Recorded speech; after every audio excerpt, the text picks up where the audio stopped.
Assalamualaikum warahmatullahi wabarakatuh. Perkenalkan, nama saya Indra Yugi Prasetya. Saya mahasiswa S1 PJJ Informatika Universitas Siber Asia.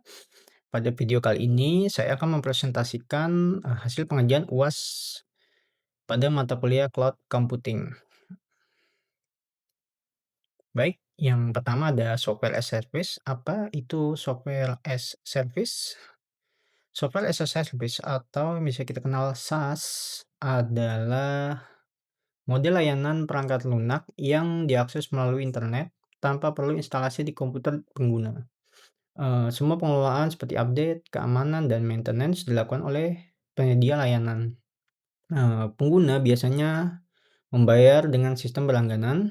Nah, contohnya adalah Google Docs, Gmail, Microsoft 365, dan Zoom. Selanjutnya ada utility computing. Utility computing adalah konsep penyediaan sumber daya komputasi seperti server, storage, dan daya pemrosesan yang digunakan sesuai kebutuhan dan dibayar berdasarkan pemakaian. Model ini mirip dengan penggunaan listrik dan atau air, di mana pengguna hanya membayar apa yang dipakai.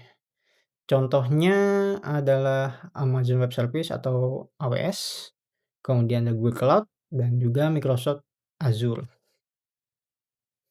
Kemudian ada integrated network. Integrated network adalah jaringan yang menggabungkan berbagai layanan komunikasi seperti data, suara, video, dan internet dalam satu infrastruktur.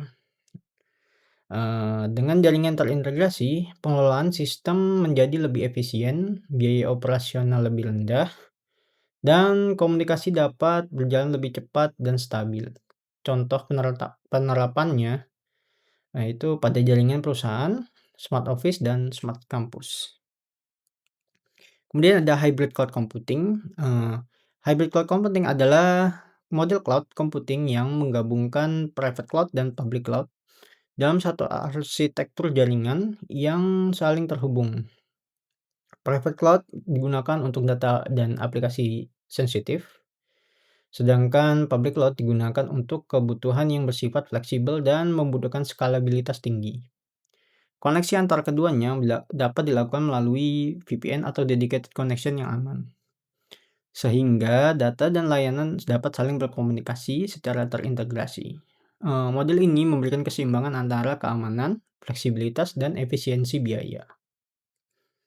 Berikut gambar arsitektur hybrid cloud computing. Di sini terdapat internet, kemudian ada secure connection-nya, kemudian dibagi dua, itu private cloud dan public cloud yang terhubung dengan API atau data sinkron. Nah, di private cloud itu terdapat internal apps, kemudian data yang sensitif, kemudian juga database. Sedangkan di public cloud ada external apps, scalable apps, dan layanan lainnya. Faktor keberhasilan implementasi cloud computing dalam sebuah perusahaan dapat menekan biaya operasional dan meningkatkan fleksibilitas sistem. Beberapa faktor utama yang mempengaruhi implementasi cloud computing dapat meliputi kesiapan teknologi, keamanan, serta dukungan organisasi dan pengelolaan biaya. Faktor pertama adalah infrastruktur dan jaringan. Koneksi internet yang stabil dan infrastruktur yang memadai sangat penting untuk menjamin performa dan ketersediaan layanan cloud.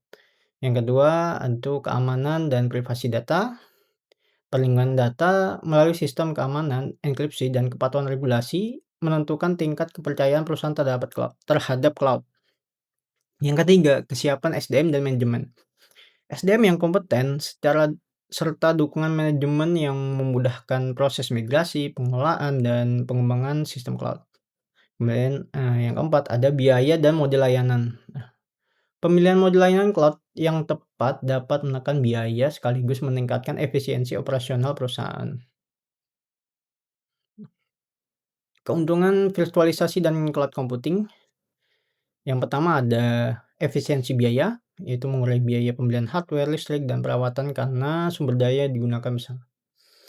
Yang kedua, skalabilitas tinggi, yaitu kapasitas server, storage, dan aplikasi dapat ditambah atau dikurangi sesuai dengan kebutuhan. Yang ketiga, fleksibilitas akses. Sistem dan data dapat diakses kapan saja dan dari mana saja melalui internet.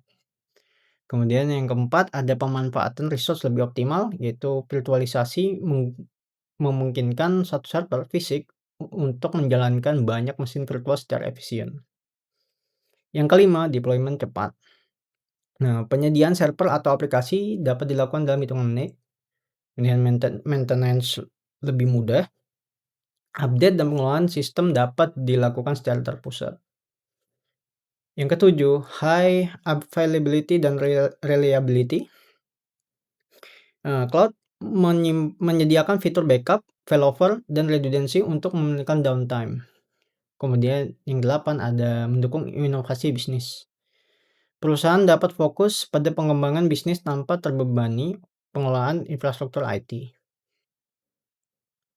Berikut kelebihan virtualisasi dan cloud computing. Yang pertama ada ketergantungan pada internet. Ya, ini merupakan faktor apabila gangguan jaringan dapat menghambat akses ke sistem dan data. Jadi sangat ketergantungan dengan internet. Yang kedua, risiko keamanan dan privasi.